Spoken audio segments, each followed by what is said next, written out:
Every day, the Fat Controller came to the station to catch his train. "Hello," he always said to Thomas.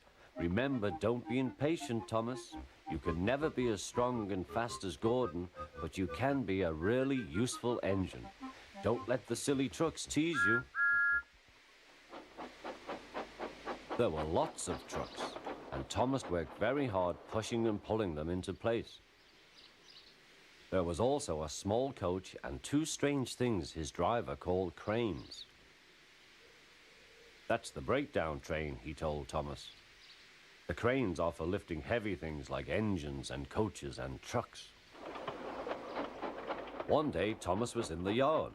Suddenly, he heard an engine whistling, "Help! Help!" A goods train came rushing through much too fast.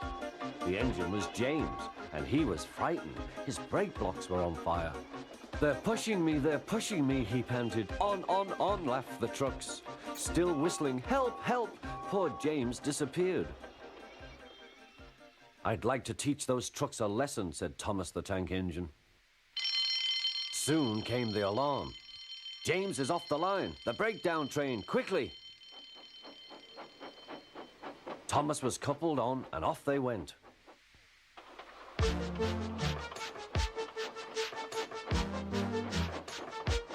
Thomas worked his hardest. "Hurry, hurry, hurry," he puffed.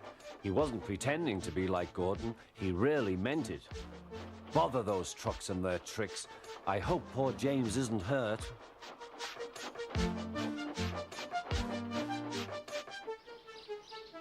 James's driver and fireman were feeling him all over to see if he was hurt. "Never mind, James," they said. "It wasn't your fault.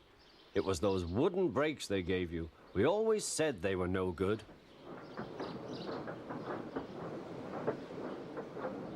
Thomas pushed the breakdown train alongside. Then he pulled the unhurt trucks out of the way. "Oh dear, they groaned." Serves you right, puffed Thomas. He was hard at work, puffing backwards and forwards all afternoon. "This'll teach you a lesson, he told the trucks. And they answered, "Yes, it will, yes, it will."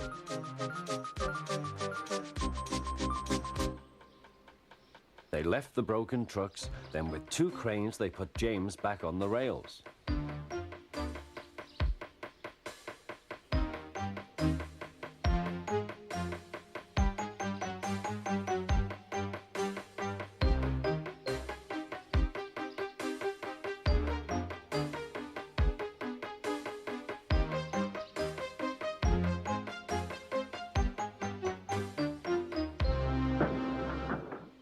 He tried to move, but he couldn't, so Thomas helped him back to the shed.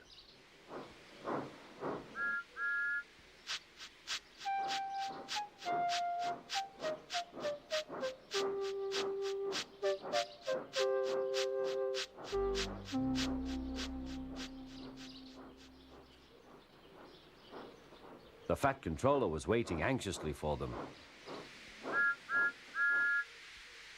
"Well, Thomas," he said, "I've heard all about it, and I'm very pleased with you. You're a really useful engine. James shall have some proper brakes and a new coat of paint, and you shall have a branch line all to yourself." "Oh, thank you, sir," said Thomas. Now Thomas is as happy as can be. He has a branch line and two coaches called Annie and Clarabelle. He puffs proudly backwards and forwards with them all day.